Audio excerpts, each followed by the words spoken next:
So let's talk about, besides that type of holistic approach, let's talk about some of the aspects of nutrition, because I know that you use a lot of these things in your office. And as I talked about in the intro a little bit, inflammation in and of itself that causes chronic pain is not a bad thing. Absolutely. Right? Go ahead. Absolutely. Yeah, that's actually a great point, and it deserves a big mention. Because right now, often the perception, right, that you hear in the public. I mean, most of our patients who come in, you get to teach them so much about what's really happening within their body. Is that inflammation is viewed as this ugly, bad demon, and often, that's really not the case. What we have to realize is inflammation is actually essential. It's essential because it really is the first stage of healing. Yep. Problem with chronic pain is usually something has gone awry somewhere along the line of their injury. Either it wasn't addressed initially soon enough, wasn't addressed properly, or there were some underlying nutritional deficiencies possibly that has caused an ineffective signal to the body from this initial injury or this initial inflammatory signal. Mm-hmm. And then the second and third stages of healing have never had a chance to actually work their way in. So repair, tissue remodeling, getting some of these immune cells that come in the second stage, and after you've cleaned up or mopped up the mess, so to speak, then there are these signals that actually signal neighboring cells to proliferate, fill in tissue defects, and actually create and regenerate and remodel new, healthy, functional tissue again, whether you're dealing with knee ACL injury or arthritis or a herniated disc or any of the most common injuries that cause both acute pain and then chronic pain. Mm-hmm.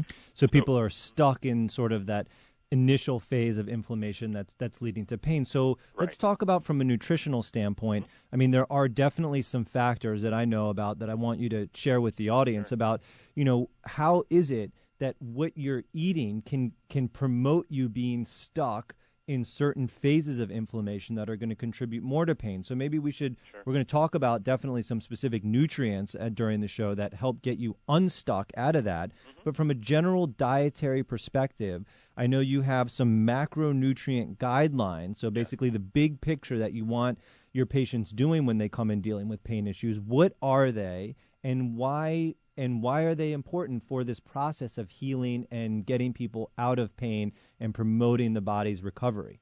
Right. Yeah. I mean, first and foremost, we often offer our patients what we call a nutrition basics guideline, so to speak, which is not a very specific or tailored approach for that patient's injury, which we'll talk about, I guess, a little later, but more the general guidelines. And usually they include things like focusing on restricting certain foods, like starchy foods or foods that are high on the insulin index as far as carbohydrates are concerned.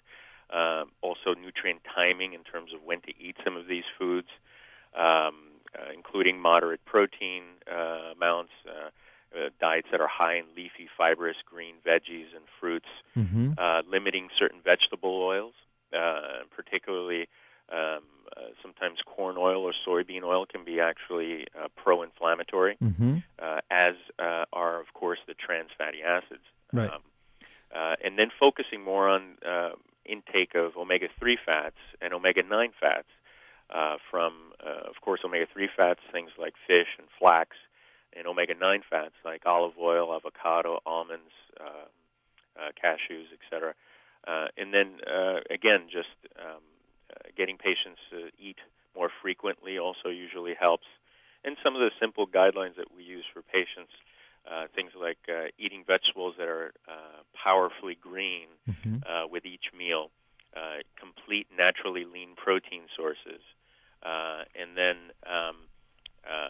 eating frequencies of every 3 to 4 hours at most, so that you kind of are able to get a lot of these nutrients in and keep these meals very moderate in size, so that you also don't create this huge burst of insulin and inflammation as a result. Right. Yes.